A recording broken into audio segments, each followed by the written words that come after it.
So you have a recipe that tells you need to flatten the chicken breast. Well, you don't know what that means. I want to show you how I flatten the chicken breast. There are reasons for doing that before you cook them. And also, your cooking time is the same for all the pieces. Thank you for being here, friends. I'm Miss Katie with heritageways.com. I hope you'll visit me over at the website where I have a lot of printable recipes and other homemaking content for diligent homemakers like you and me. I hope you'll subscribe to Heritage Ways YouTube and share this with a friend. All right, I use parchment paper for starters. You do not want to use wax paper for this job, only because the wax paper is going to tear up. You're going to need a lot of sheets of wax paper if you choose to use wax paper for flattening the chicken breast. You can find parchment paper in any store, and different companies sell it, so it's not difficult to find. All right, I have cleaned my countertop. This countertop in the new house happens to be marble, so that's a nice change from the other countertops I've had. I have a piece of parchment paper, and you can get one piece and then plan to fold it over, or you can get one piece and then a different piece on top, whichever you want to do. So I'm going to turn it down to keep it from rolling.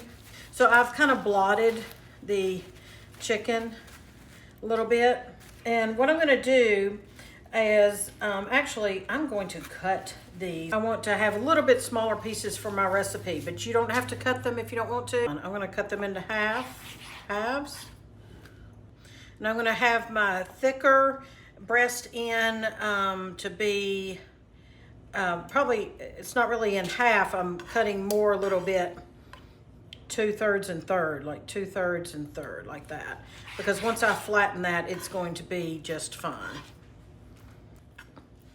Yeah, so I'm going to kind of come in a little bit. By the way, that's the tenderloin, if you are not aware, right there where that fat line is. If you were to pull that piece of meat apart, that's the tenderloin. Okay, now I'm ready to flatten the chicken breasts. If you have some frustrations today, this is the perfect way to take care of those. Kind of get it, make sure it's opened up all the way, not folded up under itself.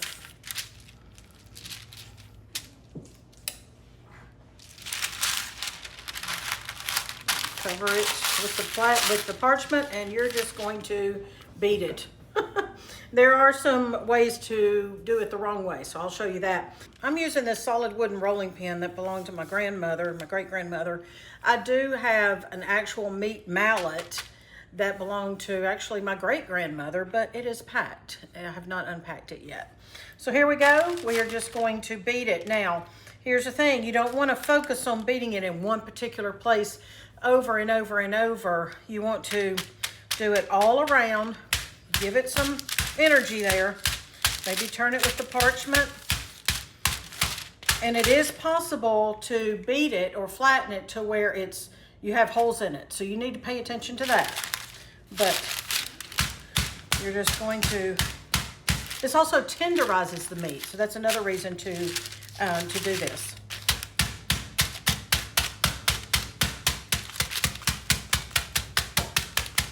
Okay, let's look at it. Look already. Okay, now it is breaking down the fibers, which is what tenderizes the meat. So you see here, kind of broke it down. That is the tenderloin, like I told you. And this is thinner than it was. It's pretty much all the same thickness. Okay, I'm actually going to choose to stop here. If I were making like a Wiener Schnitzel, using chicken instead of pork, which it wouldn't be Wiener Schnitzel, but anyway, if I were making a schnitzel, then which is a fried chicken patty, then I probably would go a little bit thinner. But I'm going to just put her over here and go to the next one. Now let's do one of the thinner ends, the pointed end of the breast. Let's do that next. And I am going to scoot it over here on half of the parchment. There we go. I'm going to give a little more focus to the thicker end when I'm pounding my frustrations out.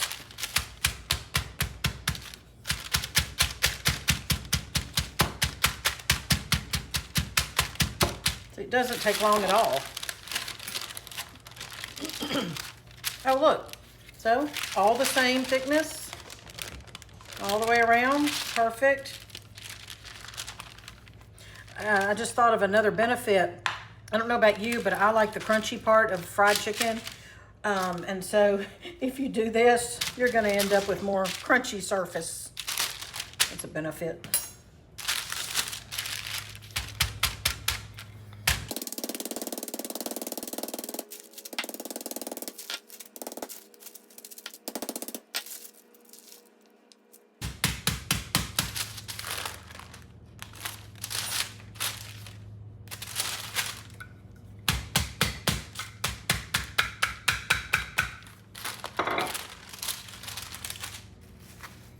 Okay, my parchment tore, and I'm gonna be honest with you, that's really the first time that's ever happened.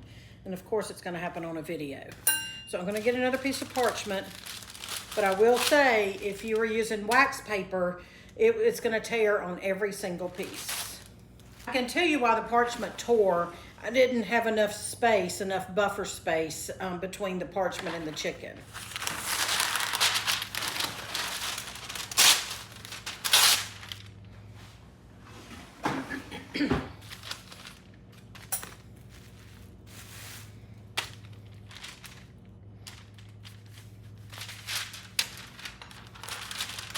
So make sure I have enough buffer space there.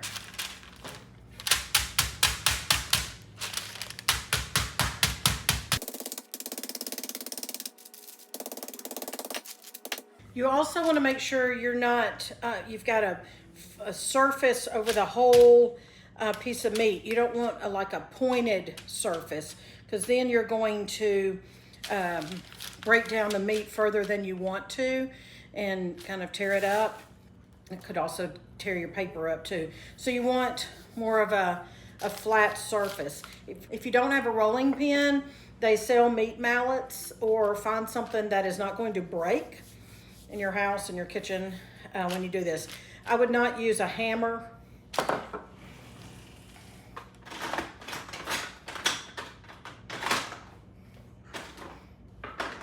Okay, somebody took my hammer away. So I would not use a hammer, because that's a little bit more, it's not a big enough, a flat enough surface. Here we go. Also, another benefit, I just thought this is a prettier presentation, if you care about that. If you're having company or just want to make it look nice for your family. It's prettier presentation, looks like more. And that's even a little large. You could cut that in half.